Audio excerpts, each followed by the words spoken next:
The Rough Drafts podcast is sponsored by Unikrn.com, the world's premier esports betting site. Bet on your favorite games like CSGO, Dota 2, and League of Legends, and earn Unicoins through successful bets, or use Unikrn's exclusive Connect program, where you can earn Unicoins just by playing some of your favorite games. Use your earnings to enter Unikrn's raffles for exciting prizes like Logitech peripherals or CSGO skins. So join Chase and Walter and prove who really is the esports gambling expert. Unikrn.com. Log on today.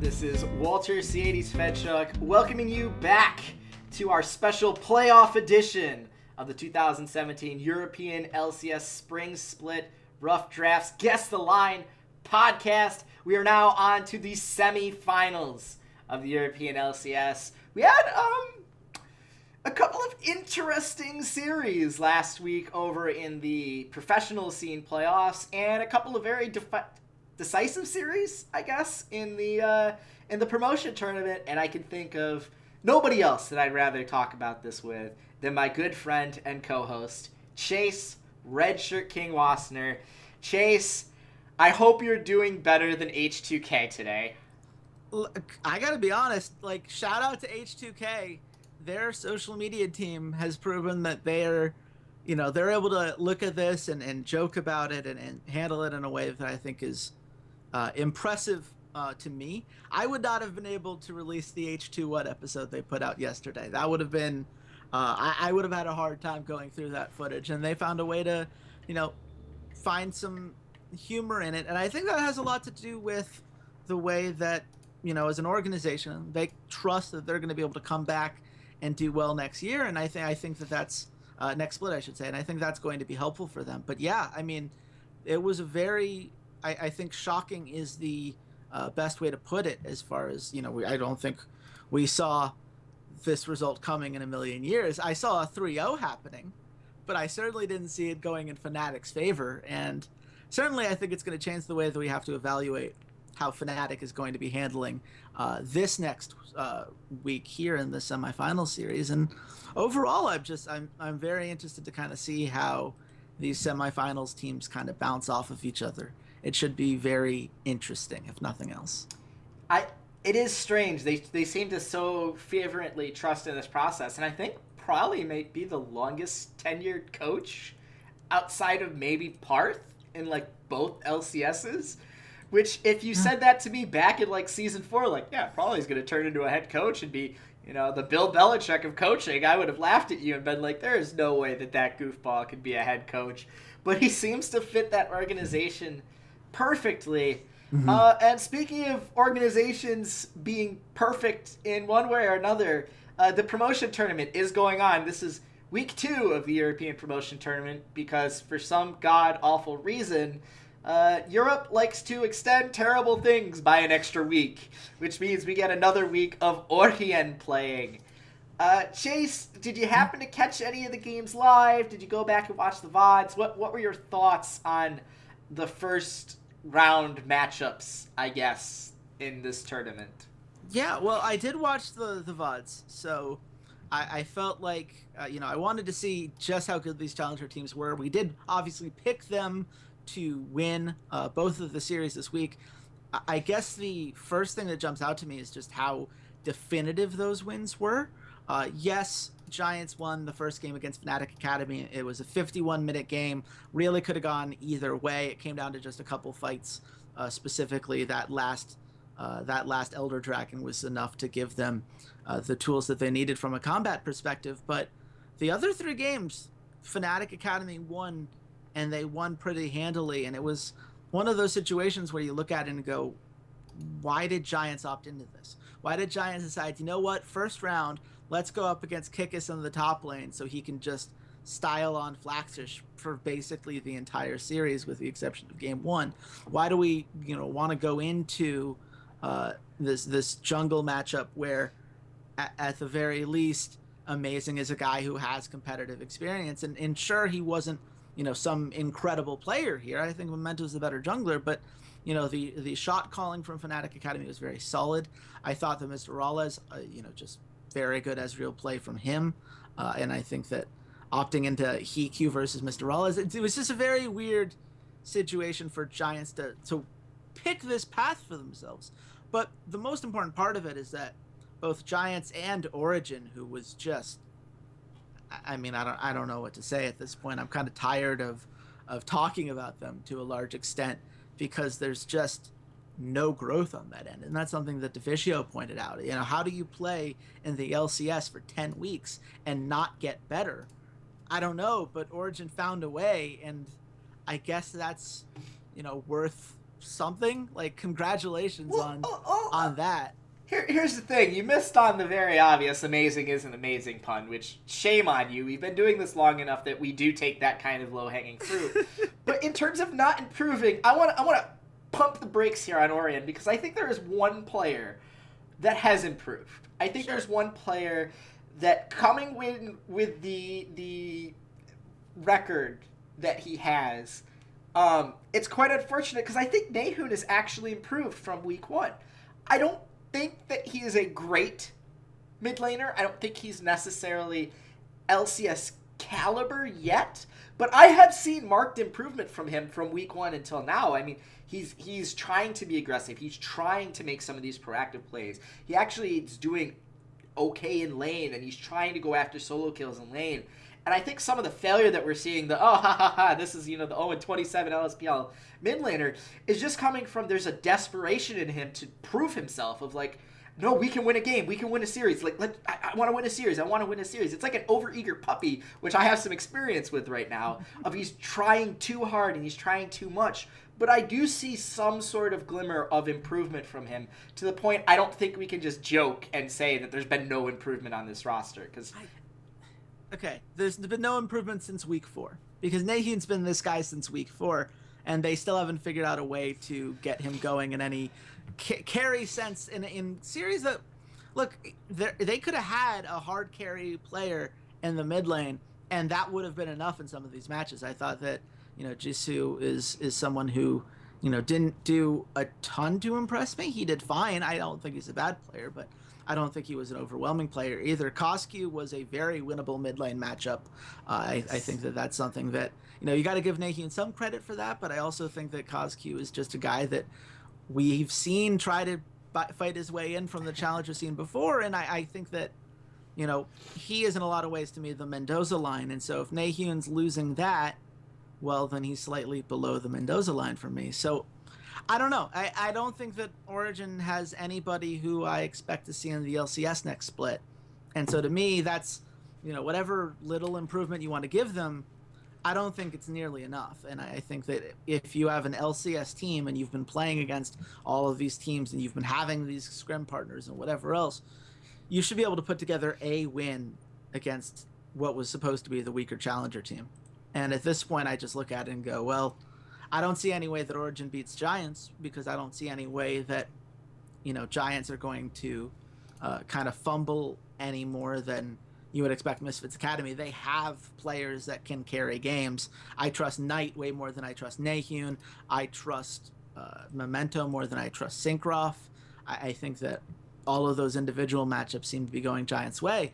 But honestly, like, I think it's worth, as much as the story is going to focus on, like, these are the LCS teams and they're struggling and that sucks, that's kind of where the narrative always goes because people are most familiar with the LCS teams. But I think these challenger teams deserve to be more than just the challenger teams that are proving how bad these LCS teams are. Fnatic Academy has players that I'm very excited to see. Niski surprised me this week.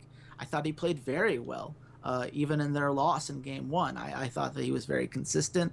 I thought that he, played well in lane. I think he carried that lead very well for his team. And I think that, on Misfits Academy side, Pride Stalker, I feel like, is getting significantly better week after week. I was impressed. He only played the Kha'Zix, so we can't necessarily say that the depth is there.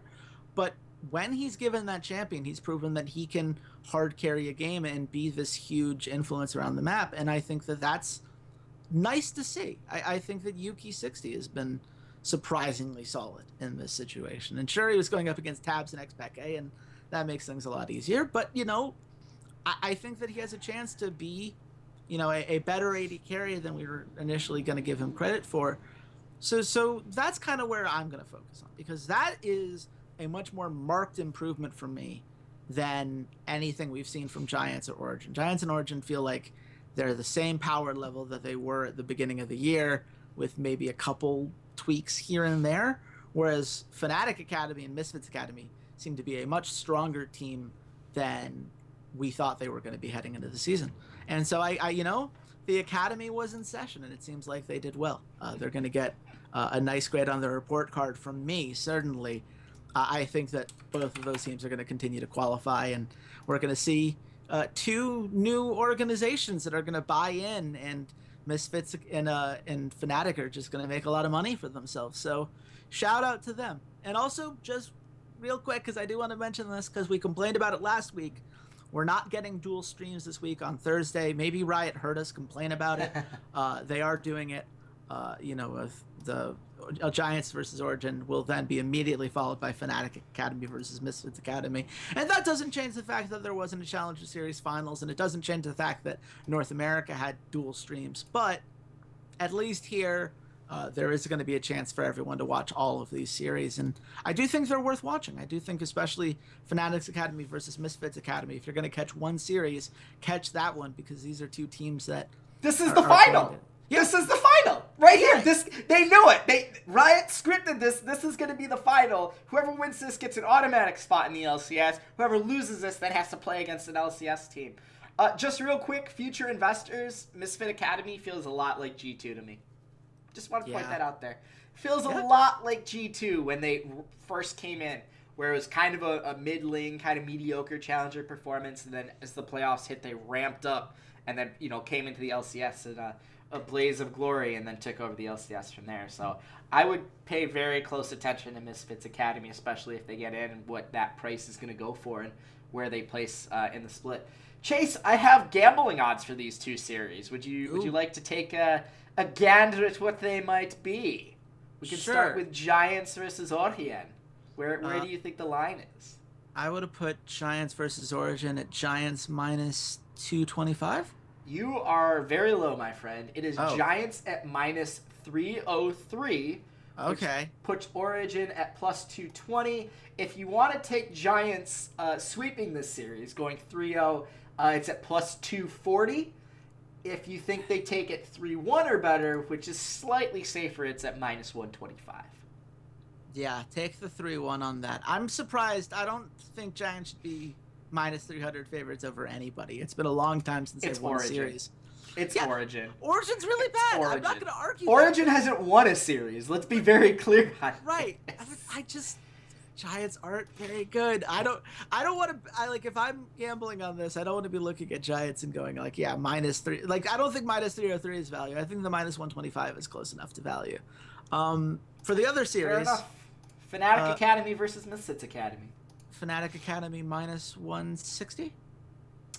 Damn, you nailed it. It's Fnatic Academy minus 163. There it is. Misfits that Academy, line makes a lot more sense to me. Misfits Academy at plus 125 and a 5-map total of plus 165. I just want to point out, I didn't even know I was going to have to come up with these lines, so that's nice. My instincts are going. Hopefully that means that I'm going to be doing well with our actual LCS guesses. That's the hope here. Certainly, I'm behind by 1 right now to you, Walter, so I need the help as much as possible. Do I get a point for that one? No, you get nothing. You get nothing, because that was not planned in advance. That was more of Walter was preparing for the podcast and saw, hey, we have European promotion tournament odds, which I want to gamble on because I'm a degenerate gambler and I'm in the green right now. So, yes, go me. It would be bad if our expert was in the red. That being said, we went 1 for 1 on our On our guesses last week, H2K just did not show up, but that means we made 65 Unicoins. So I'm pretty happy with that. That means we are now at doing negative 95. Yeah. Which, for the record, you just said, man, it'd be really bad if we were in the red right before you then said, by the way, we're in the red. As a whole, we're not in the red. In Europe, we are just slightly under, but it's only 2 digits. It's fine. It's fine. You gotta spend some money to make some money. So it's all good. And that leaves us into our semifinals matches. And Chase, we're gonna start off with those red-blooded boys from Fnatic.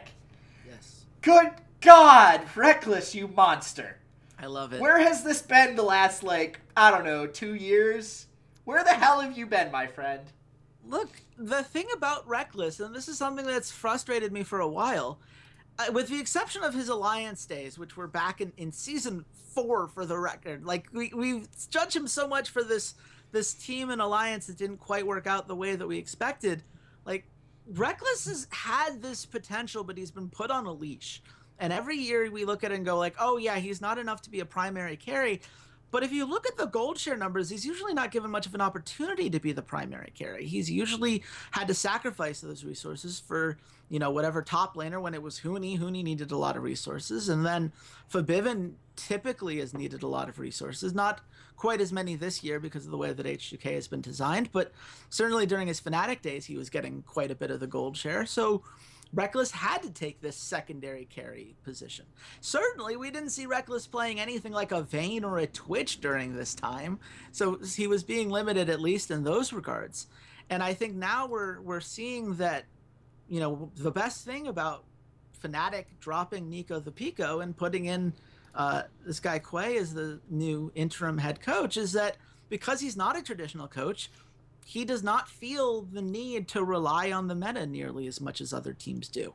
The reason that this Fnatic team, I think, did so well at catching H2K off guard is because they brought this different style of play to every single game in the series. When you're playing against a Vayne, you're supposed to be giving that bot lane a whole bunch of time, a whole bunch of focus, and you should be ganking down there. And Fnatic did a really good job of making sure Broxa was there to make sure that those opportunities weren't available. And Reckless just had all the time in the world to scale.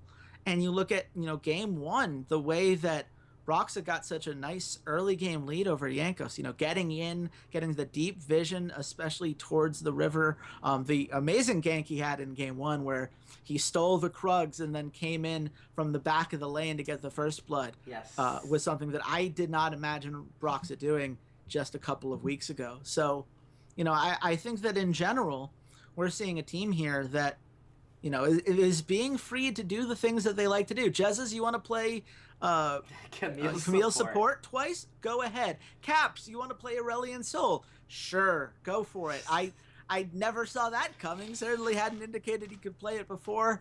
Certainly the laning phase had some hiccups, but then, we get to the point where Aurelion Sol gets to roam, and his roams were spot on. And I think that at the end of the day, you're seeing a team that, when they're comfortable, Fnatic is a very different team. When they're confident, when they are able to trust in the work that each of them are doing, when Caps feels like he's getting help in the mid lane, and when he's not constantly being counterpicked into, that is nice.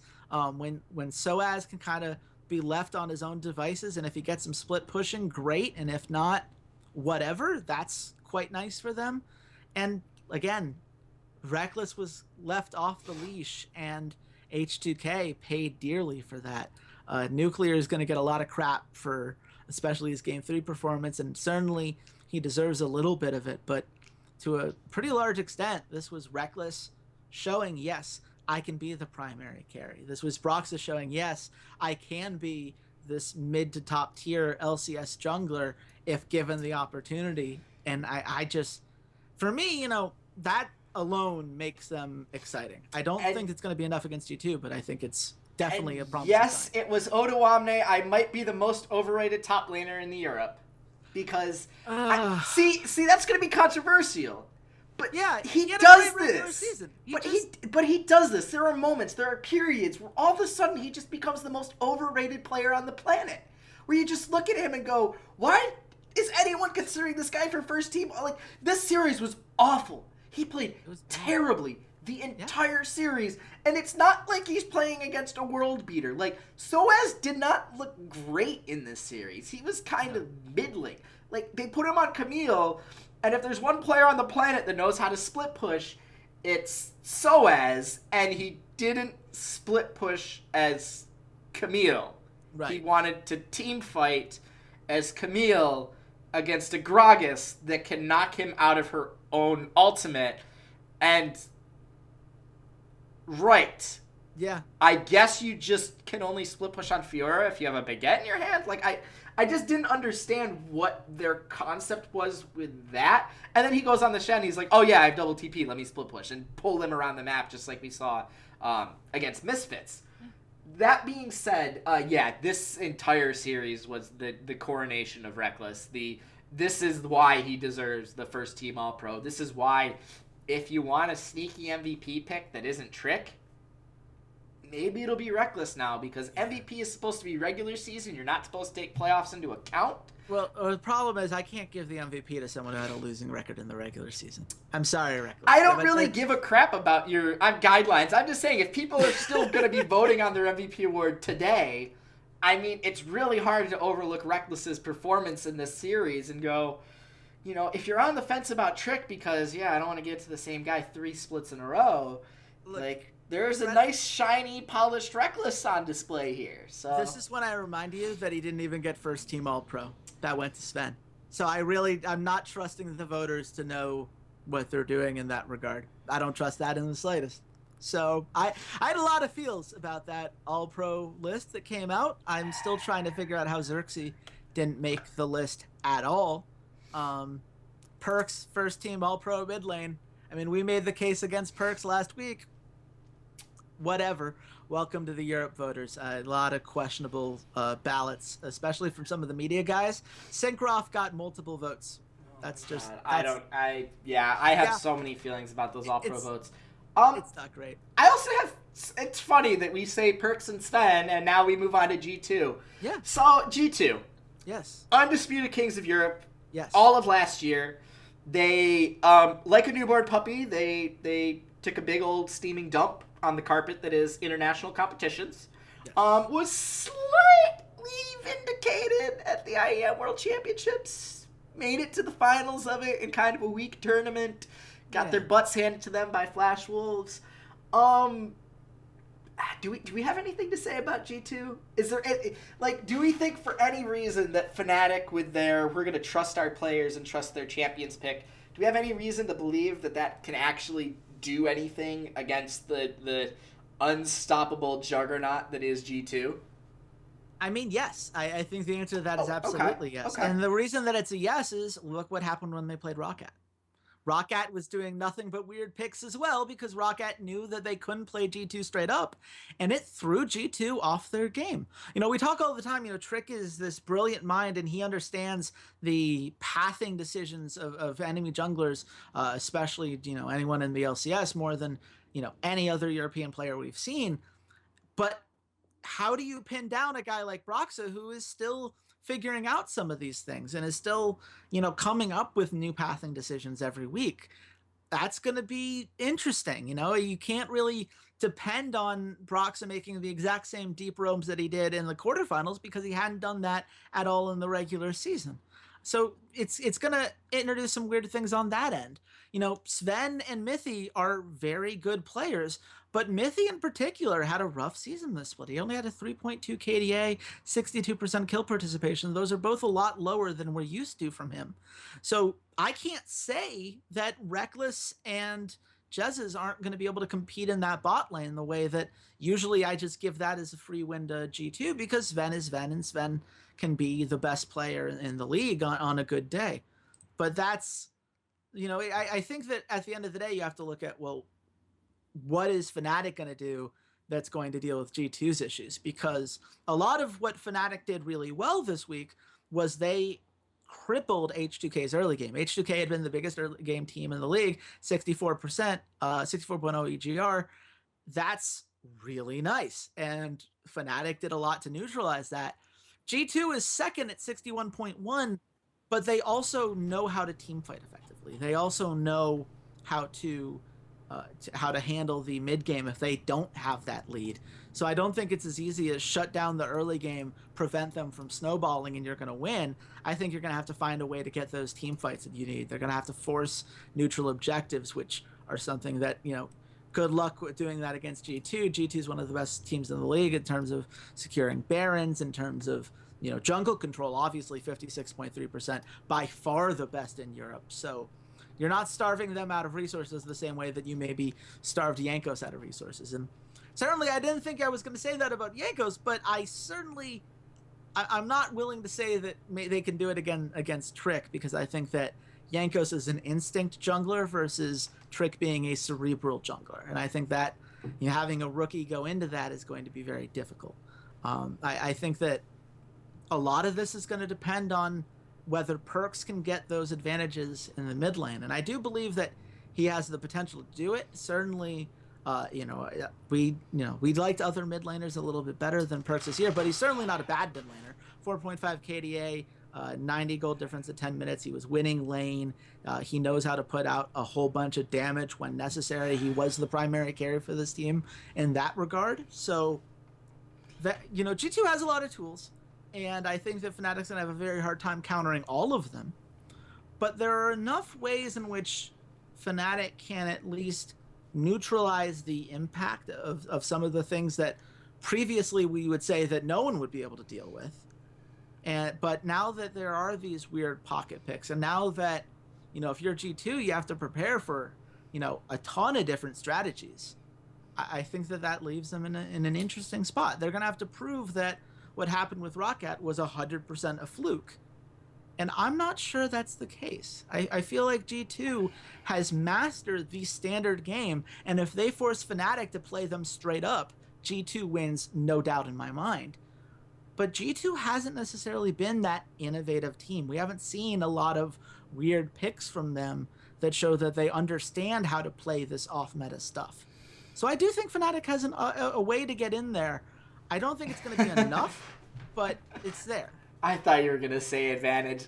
Listen, Fnatic, cheesy picks all aside, whatever. If you have to have a good understanding of fundamentals and the staple stuff. You have to be able to play the standard meta champions. You have to be able to know how to, snap a football before you could do trick plays and shotgun snaps and all this stuff. You have to be able to stand under center, take the ball, and hand it off to your running back. Or take it, do a two-step drop, and a slant. Whatever. You have to know the fundamentals of the game.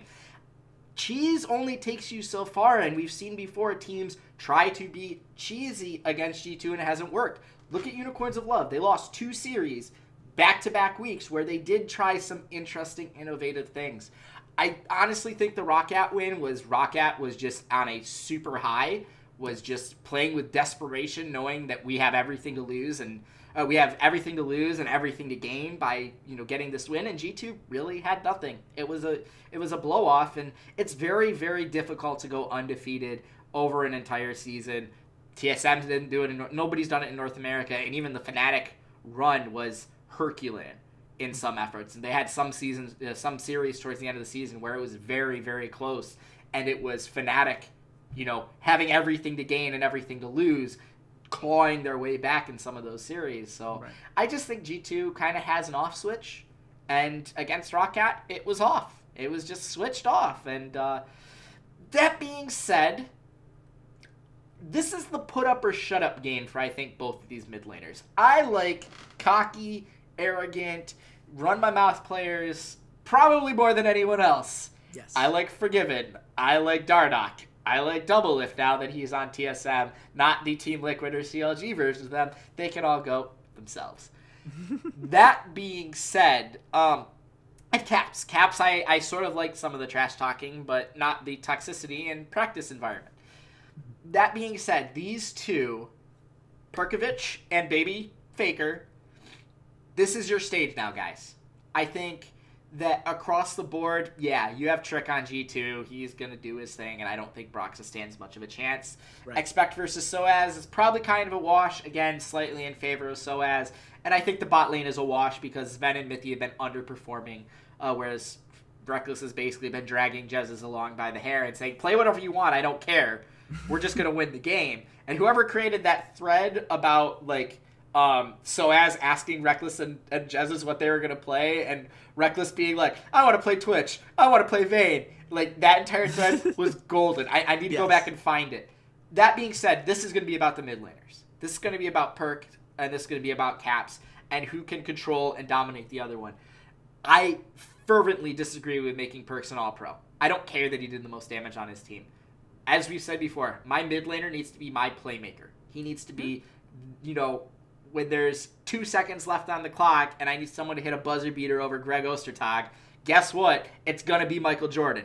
It's got to be my mid laner in these circumstances, or my AD carry. You already have all-star AD carries. Now both of these teams need this superstar mid laner to really solidify their place. And when I talk about that off switch, there is no one that is more at fault for it than Perks. When that off switch goes off, he completely checks out. It doesn't look like he cares about the game.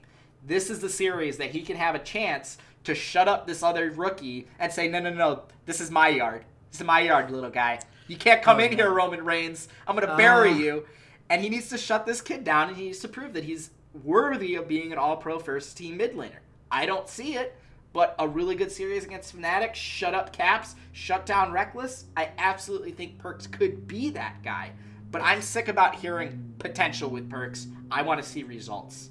So I'm a little lower on the train with Perks. Yeah, I think that we should not ignore the fact that his spring and summer regular seasons last year were really good. Last year, I would have totally given him the first team All-Pro award. I think that he certainly can be that guy. He's still averaging 3.7 kills per game.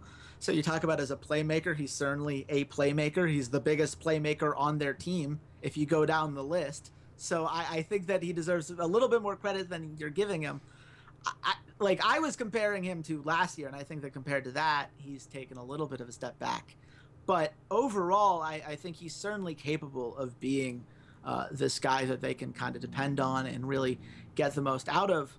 To me, this comes down to you've got two veteran guys in Trick and Perks going up against two rookies in Broxa and Caps. You should be able to win both of those matchups hard enough that the fact that Sven versus Reckless is going to be close shouldn't be an issue.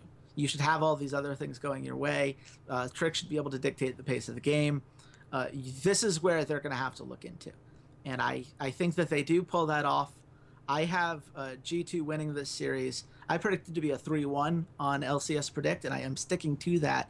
But I have the line at G2 minus 250 because I think the Fnatic's going to get the typical Fnatic bump that we see, especially after such an impressive 3-0 victory. Nope. You're not even in the same zip code, my friend.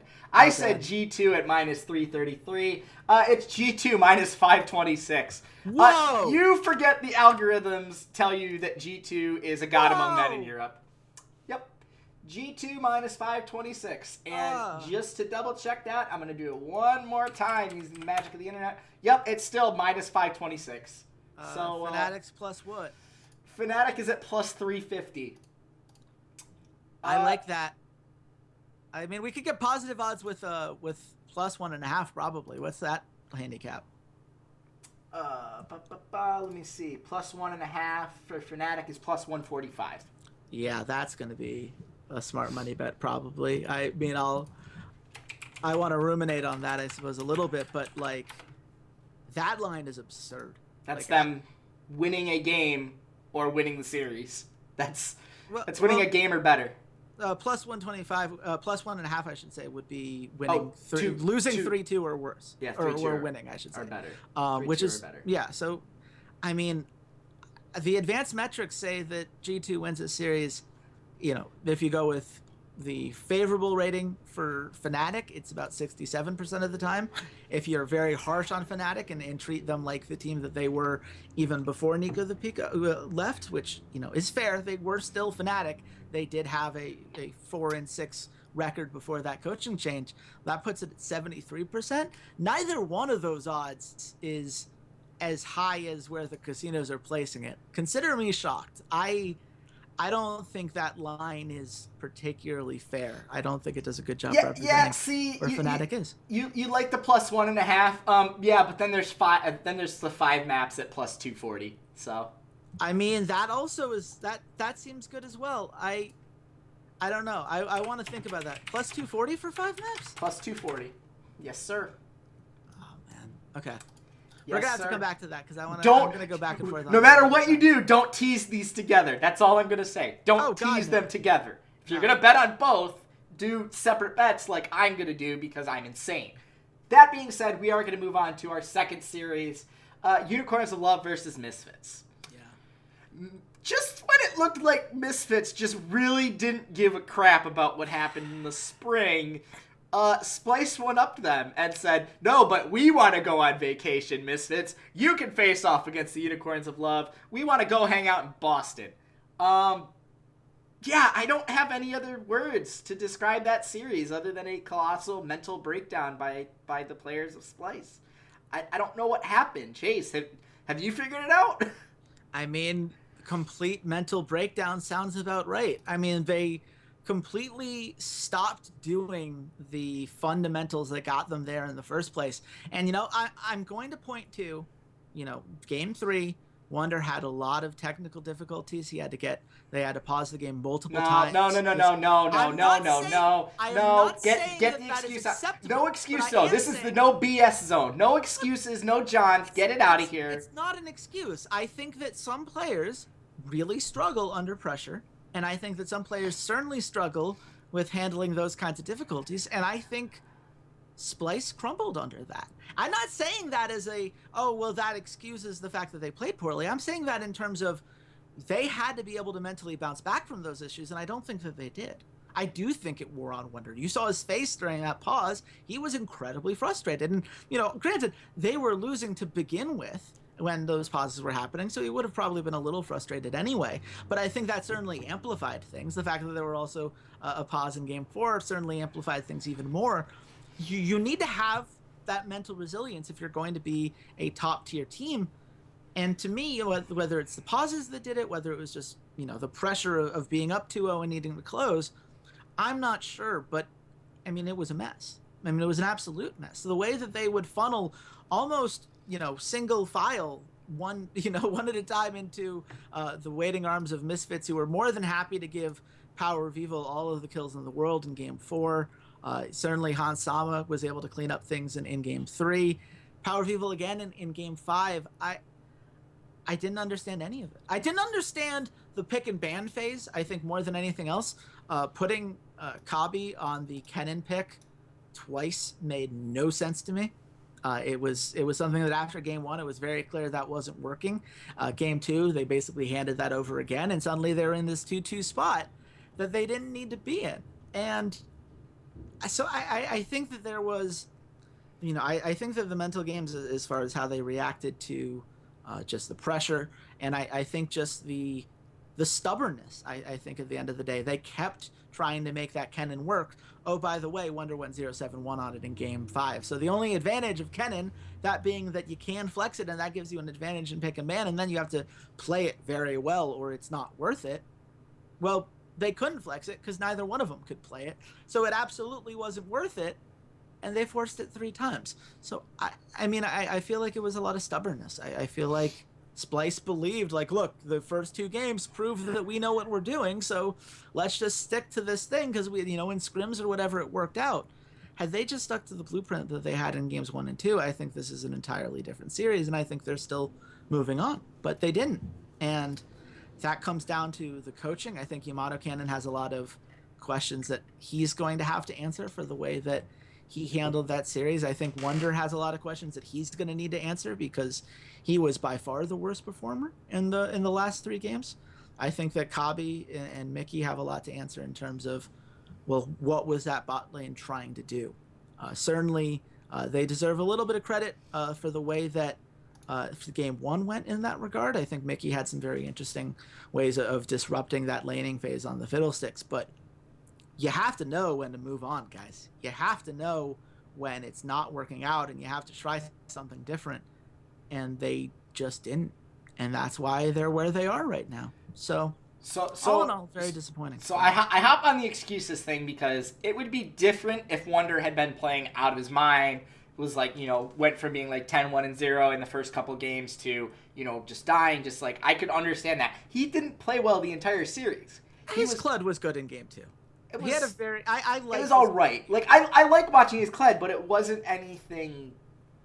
It wasn't phenomenal. It was okay. It was a decent Kled, which I feel like is 90% of Kled games. It's like, all right, it was decent. It wasn't it wasn't perfect. It wasn't amazing. It wasn't this great game. It was decent. That being said, was this more about Misfits doing anything to win, or was this about Splyce really throwing away the series? Because to me, it was more about Splyce throwing away the series than it was Misfits doing anything to win. They just kind of took, you take 2 LeBlanc games because that's what you're given. Like, but there wasn't anything special that they did in those games that I was like, oh man, Misfits did really, really good. Like, they took what Splyce gave them. I would say the opposite. I would say the Misfits, given the lead that they had in the laning phase, given how much they controlled every neutral objective in the games that they won, they only allowed 1 dragon across games 3, 4, and 5. Like, why was it so hard for them to close? And the reason it was so hard for them to close is they had some of the worst wave management that I've seen in a long time. I've genuinely shocked that a playoff team could have such a little understanding on how to exert lane pressure. And, this is something I've always pointed on this podcast is something that to be a good team, you need to be able to execute the basics. And this is one of the just most basic tenets of what it means to be, a top tier team. And they couldn't do it. They couldn't split push with Alfari at all, even when he had massive leads. Power of Evil, while he was very good at getting kills, they weren't able to turn it into anything because they didn't have the waves pushing the way that they wanted. So they'd have these big fights and then they'd go around. It's like, oh, right, well, we don't actually have vision around Baron, so we can't really do that. And even if we did, well, now we have Baron, but none of our waves are pushing, so we're going to spend all of the Baron resources just getting it to push. And we might grab like a tower where theoretically from Baron you should have been grabbing 2 or 3. And it was every time that these objectives came forth. Every team fight they won, you were just looking at the map and going, how are you not picking any lane to have ready to go for this? And to me, that's a huge concern because Unikrns of Love are the best team in the league at doing this. Their lane efficiency was 51%. That was the highest in the league. And what that means is it's basically just a measurement of how much of the lane resources they were able to control compared to their opponents. Unikrns of Love know how to just make sure that every time they get a kill, it's a kill and then a tower, or a kill and then, the Rift Herald or the dragon or whatever objective is near them on the map, because they've always done a very good job of setting themselves up for it. Their vision isn't necessarily a ton of wards. They place fewer wards than anyone else in the league, but they place very intelligent wards. Their wards are placed with a very clear purpose of what objective they plan on playing around next. And that to me is ultimately why Misfits is a team that I have a very hard time seeing coming out on top in this series, because I don't feel like they have that macro understanding of what the next objective is they're supposed to be taking down.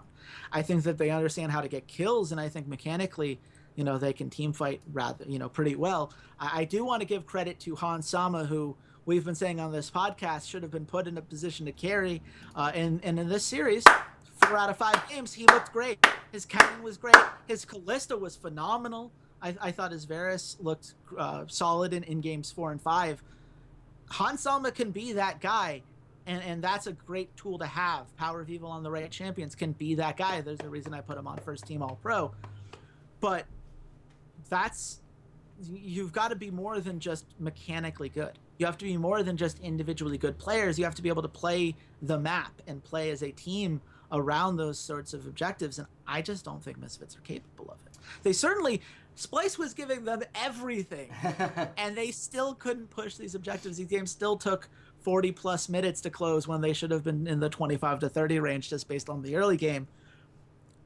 I don't know what to tell you. That's not going to work against Unicorns of Love. In fact, that is going to fail phenomenally against Unicorns of Love. You give Unicorns of Love enough time to make enough tempo plays, they're going to catch up to whatever lead you think you can. But here's the thing. So we talked about how G2 kind of has Unicorns of Love number. Misfits is the only other team in Europe that beat Unicorns of Love. And granted, it was a 3-map series, and it was fairly close all 3 games.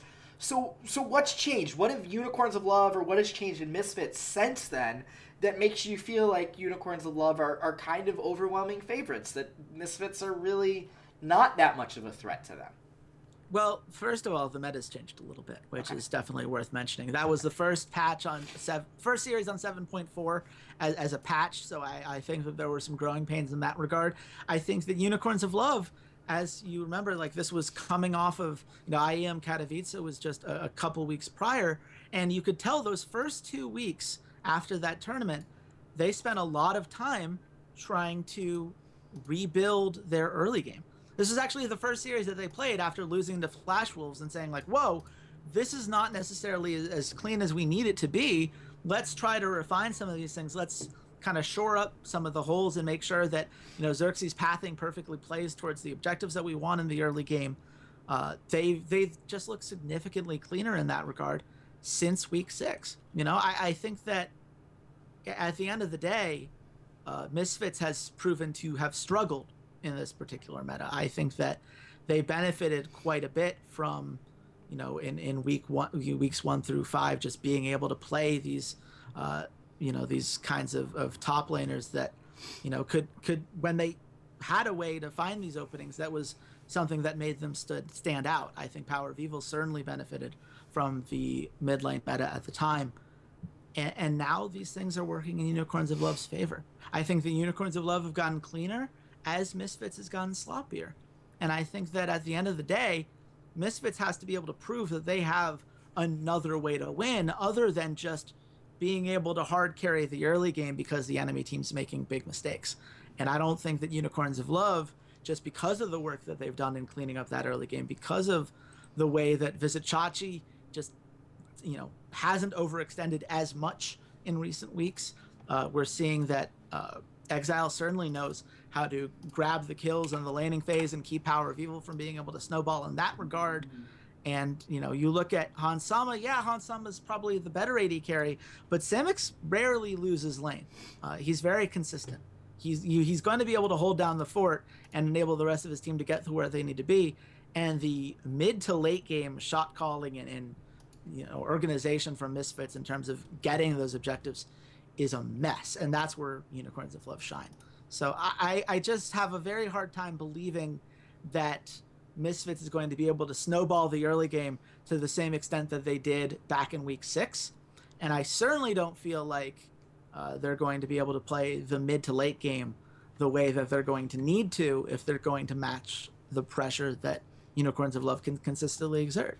I think this is a very bad matchup for them. I would actually feel a little bit better if they were playing G2, just because I think the strengths there maybe line up a little bit more. I find it very hard to see the opening for Misfits here. You do remember G2 was in minus 526, right? I do. I'm just saying. I don't know if anybody's odds would be better if they were playing against G2. Well, okay. That was I don't know how I didn't see that coming. I'm just saying, like,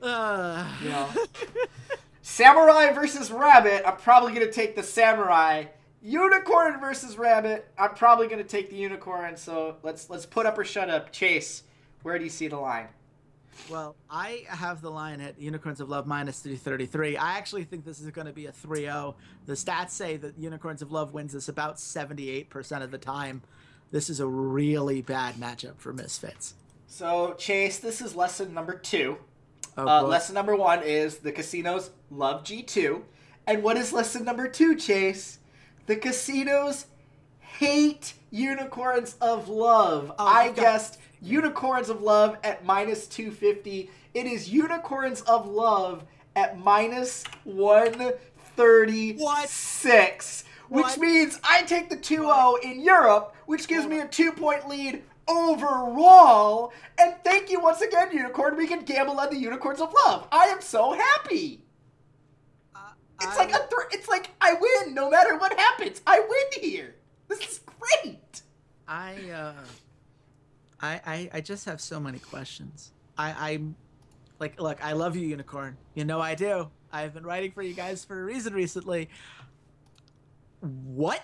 Like, what is the logic? Don't question it. Literally, go gamble on it right now. Like, I'm gonna plug in my odds. -1.5. Unikrn's love -1.5. Oh yeah, it's plus 155. Yeah, so that's happening. Yeah. That seems to be the easiest bet of the week. What? I mean, I genuinely don't understand. So remember how I said we were negative in Europe this week? Yeah. Up until this week? Thanks, Unikrn. Thanks. Yeah. We're going back into the green. I appreciate it. I appreciate it very much. Thank you. What? I understand, like, we have a podcast and I'm supposed to move on from this, but I haven't seen a worse line, I think, all year. The Unicorns of Love have been really good in recent weeks, and Misfits have been relatively terrible. I don't... Like, we remember... might I remind you, week 1, Unicorns of Love were -125 against Vitality. Week 2, Unicorns of Love were at plus 160 against H2K. Unicorns of Love. Someone send Unicorns of Love the line from this and just have them put it up. Like, you know, in like a high school football, you know, they put up like the headlines from the newspaper, like, you know, they don't believe we can do it. That's locker room material. I want this. This should be locker room material for Unicorns of Love. They should look at this and go, oh, hell no. Week 3, really? They were even against Splice. Let's just talk about some bad lines. The casinos hate the Unicorns of Love. But Lesson 2. At least then, Brian Kendrick, like, we could have had this idea of, like, well, we don't know who the Unicorns of Love are going to be yet. You know, they have to prove that they're going to be this good team. They hadn't done it for multiple weeks yet. We've seen the regular season. Like, yes, and in the regular season, they lost to Misfits, and they also went 2-1 over Splice. They went 11-2. They closed out the season. Don't question it. Stop questioning it. Stop telling our sponsor to change the odd before I gamble on it. Like, don't do this to me. Lock this in right now. I'm gonna lock it in. This is gonna be locked in the second I hit end record on this. So smart money bets. 6 games in a row. I'm sorry. So smart money bets. Take Unicorns of Love at -136 and take Unicorns of Love at -1.5 at plus 155.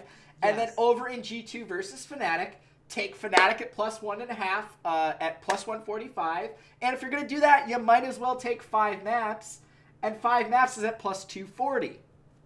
Yeah, I'm happy to do all 4 of those. I'm telling you to do all 4 of those because I'm making money. I'm positive right now. Listen to me. I'm the expert. Yeah, this is the thing that as you pointed out last week. Now you're finally letting all of our readers back through behind the curtain and letting them know all of these bets you've been doing behind the scenes. Take all of these. You're going to win 3 of these 4 almost certainly. Yeah, thank you. Unless G2 3-0s Fnatic, which is totally possible. I suppose that's entirely possible. And if you think that's entirely possible, that line is at plus 175. So.